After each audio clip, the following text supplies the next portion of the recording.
Alors les grandes lignes, c'est l'apprentissage du français. La clé pour l'intégration, c'est de maîtriser notre langue. Or aujourd'hui, on était sur un volume horaire d'apprentissage de 200 heures, donc on va passer à 400 voire 600. On va aussi travailler pour les personnes qu'on appelle non lecteurs, non scripteurs, c'est-à-dire des personnes qui n'étaient pas scolarisées dans le pays d'origine.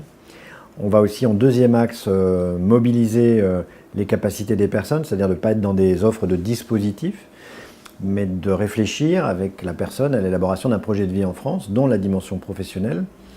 Et donc à partir de là, on va prendre du temps pour construire ce projet, mobiliser les entreprises, mobiliser les réseaux d'acteurs. Et ensuite, le troisième grand axe, c'est on va retravailler la question de la mobilisation de la société civile pour intégrer les personnes. Donc ça veut dire, par exemple, que jusqu'à présent, on faisait un film qui présentait l'histoire de France, on vous parlait de Clovis, on vous parlait de l'édit de Villers-Cotterêts, des choses qui, pour quelqu'un qui arrive dans notre pays, n'ont aucun sens. Voilà.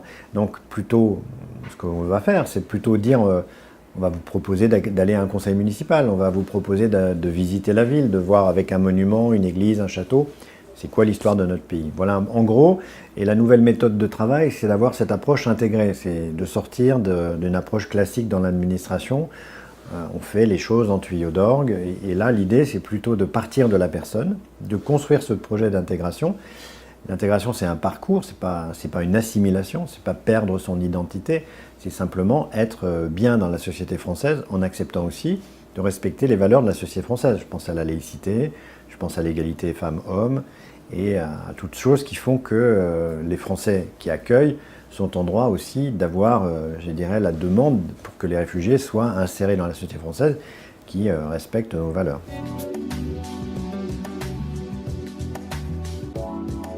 Alors ça sera les associations qui depuis des décennies, il y en a 2800 dans le champ sanitaire et social, donc c'est le vecteur d'action, puisque l'État ne fait pas lui-même, donc ce sont ces associations qui sont en contact avec les personnes. Mais la démarche aussi, elle est aussi de transformer en termes d'échelle.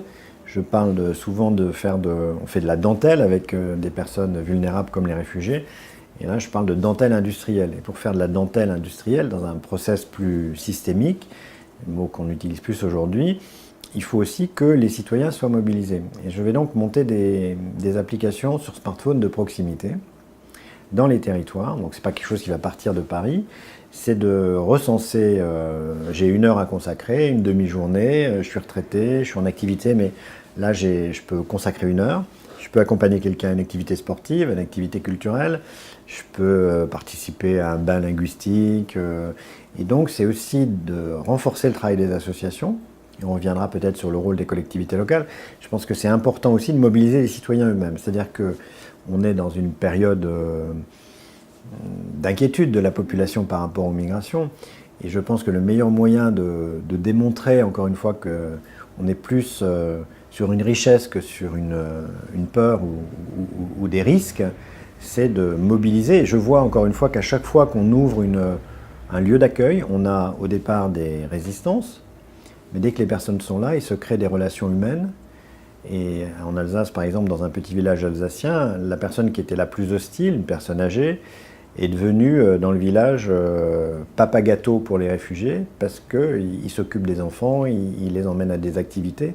Donc je pense que l'engagement citoyen, c'est aussi un élément de mobilisation démocratique, de retrouver l'hospitalité et donc de lever nos peurs.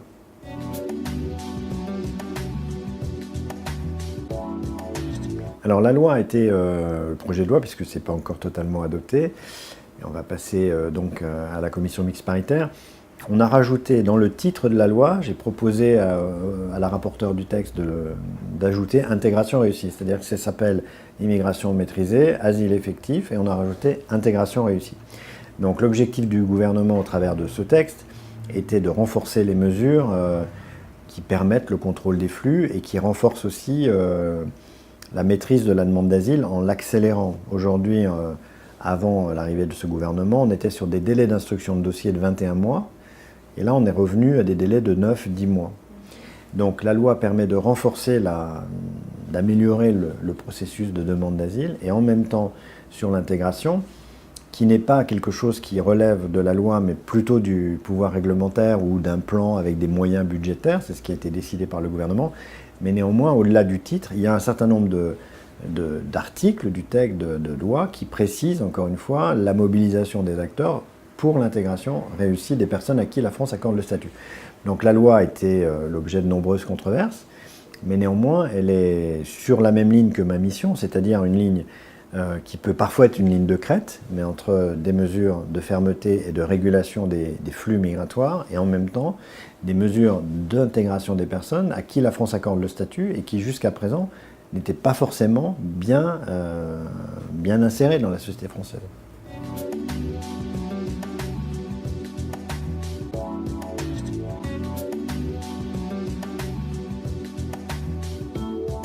On va le faire avec des stratégies développées dans les territoires.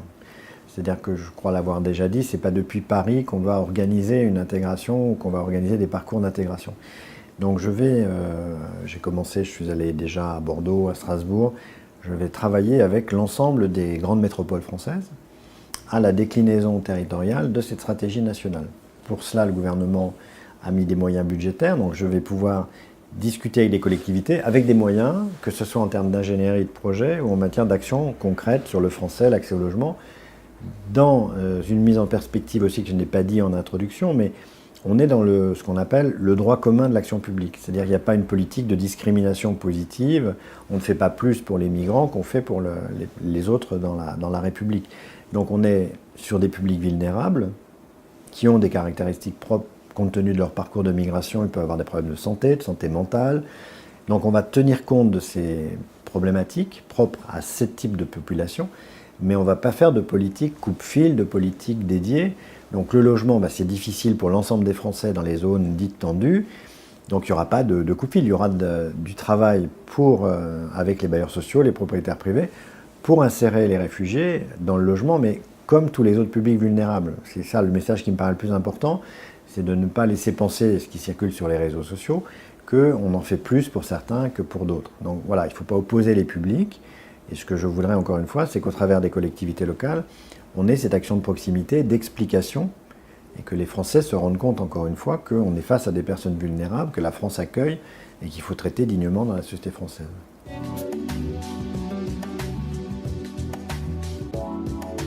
Alors les CCAS, ce sont des acteurs centraux de la proximité, de l'action sociale. Donc j'ai déjà en 5 mois fait une quinzaine de déplacements. À chaque fois, le CCAS est présent. Il est présent soit en tant qu'acteur, parce qu'il peut gérer lui-même des structures d'accueil pour migrants, mais la plupart du temps, il va être acteur de domiciliation, il va être acteur de l'accompagnement vers l'emploi ou vers le logement. Donc pour moi, en proximité, il y a bien entendu les autres acteurs avec leurs compétences, le département, la CAF, tous les acteurs qui vont être sur l'accès au droit, mais le CCAS, c'est un peu le point de référence du territoire. Les élus locaux sont, je le disais pour les métropoles, mais je vais avoir un travail avec l'ensemble des élus de proximité pour essayer là aussi d'inverser une démarche qui a été trop longtemps ces dernières années où l'État va repérer un lieu vacant et va mettre une famille à tel endroit. Le maire le découvre la veille ou quelques jours avant. Là, je préférerais qu'on parte d'un recensement de collectivités volontaires, d'élus qui ont envie de s'engager et d'expliquer à leur population pourquoi ils le font. Et à ce moment-là, on aura une beaucoup plus grande chance d'insertion dès lors que le tissu local, et bien entendu les CCAS, contribueront à l'accueil. Alors il faut pas non plus...